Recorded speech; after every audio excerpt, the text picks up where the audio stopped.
I'm skeptical. Everybody relax.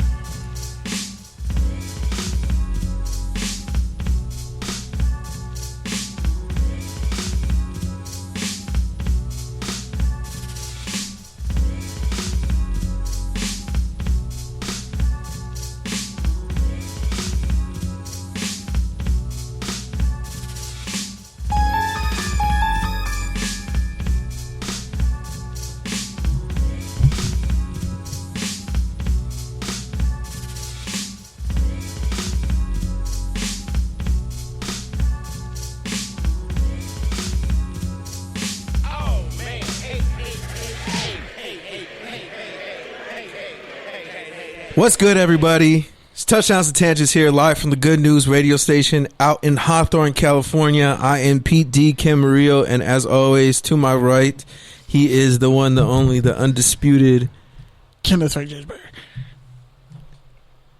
I think I had one more thing in my list. Uncompromising? Yeah. Is that what we're going to do? I mean, I figured you were just going to. But yeah, man, shout out to the Good News. Shout out to the X-Squad affiliate. Shout out to the FPC Radio. Shout out to your favorite podcast app where you can find this show every single week, as well as touchdownsandtangents.com. With all that said, there's a lot of shit to talk about this week.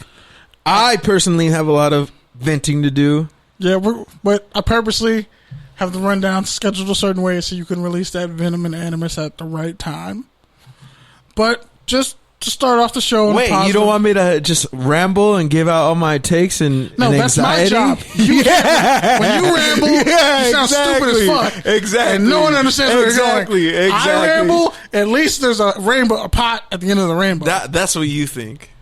That's what you tell yourself at night to go to sleep. I can point to honestly. We both can't be ranting. And then you listen back and we're like, oh, I was kind of all over the place. Like a minute into my rant, like the shit doesn't make sense. But then 3 episodes later, you're like, oh damn, that was genius. But anyway, round of applause to everybody who's still here and has made it to this far in the week.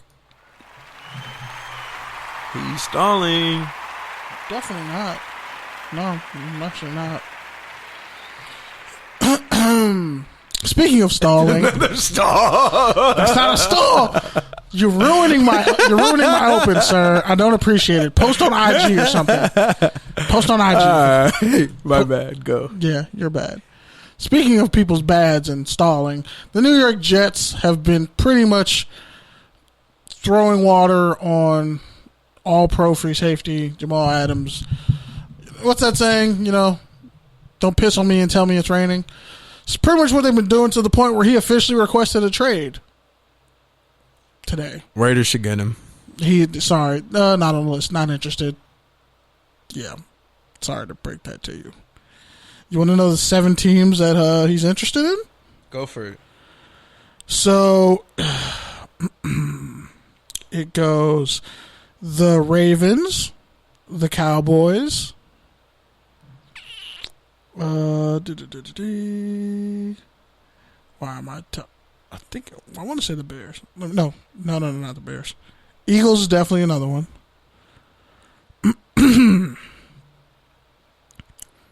Crap. He's still not stalling, folks. Yeah, I'm actually this one's a stall because I totally just had the list and I lost it.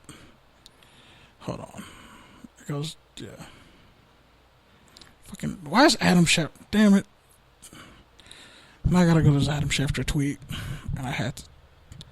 Ravens, Cowboys, Texans, Chiefs, Eagles, 49ers, and Seahawks. Honestly, I mean, I think he'd be good at any of those spots. They're giving up first round picks. The thing is, though, I feel like a lot of those teams have been aggressive in the past to where, like, I don't know how aggressive they'll be right now because, like, for sure, all these teams, like, are not afraid to make a big acquisition and roll the dice on a big name player like Adam, but at the same time, they've already done that so much over the past 2 to 3 years that I'm not sure if they're willing to to invest another pick and then also have to pay Adams. Dallas.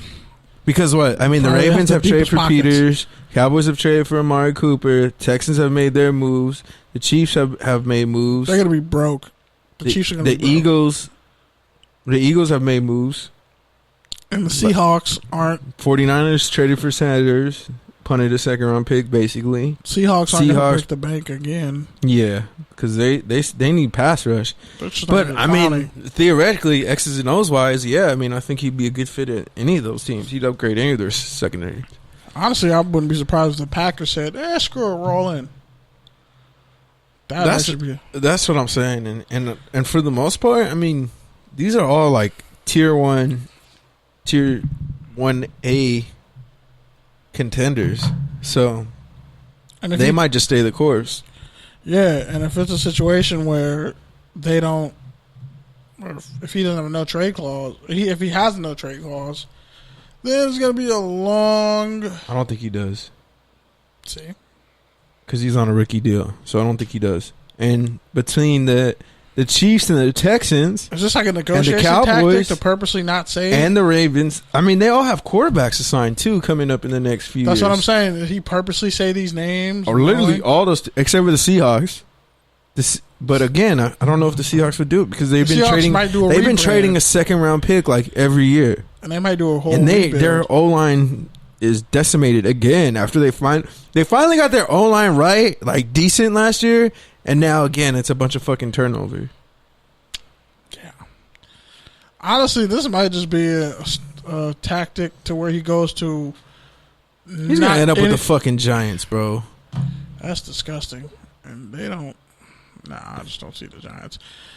Like, when you look at the Jets... Jacksonville? When you look at the Jets, think about how many people have tried to get traded out of Dolphins? there, and none of them end up where they want to end up. That's that's some Jet shit. He might like he's gonna end up with the fucking Cardinals or the Giants or the Browns. Nah, he ends up with the maybe the Titans again, but kind of gross. That's not on his list. Doesn't matter. They don't care. Or the Patriots. Bill Belichick. Nah, they wouldn't trade him to the Patriots. They're not that stupid. Remember when the Raiders traded Randy Moss? Yeah, but they weren't in the same division. They weren't rivals, even though they haven't beaten them in like forever. There's no Tom Brady, so what are they going to be afraid of? If they have all their picks... Okay, Genie Aiko. First off, don't you ever call me that. Whoa, why you quoting her? This man has been really spicy with his hip-hop takes since he got here in studio today. Oh, so now you're calling 2488 hip-hop? I never even said that. You put words in my mouth. Well, you just insinuated that because I was talking about Jeannie Aiko, I was talking about hip hop. So therefore, I need to say her name right. Therefore, you're saying she's hip hop. In some aspects, technically. Interesting. R&B mostly, but most R&B acts can kind of groove their way into hip hop. Interesting. But it is what it is. I mean, I don't disagree. I'm just. It's like Tyler, the Creator, finally said, like, look, I'm not, like, dude, my album wasn't even hip hop. He's been said that. Yeah. He said that when it came out. And then they changed, they're actually officially changing some categories of hip hop. They already did. I don't remember what they changed it to, but they changed, like, alternative. Pretty much there's multiple forms of hip hop and all that stuff, so they had no choice but to do that.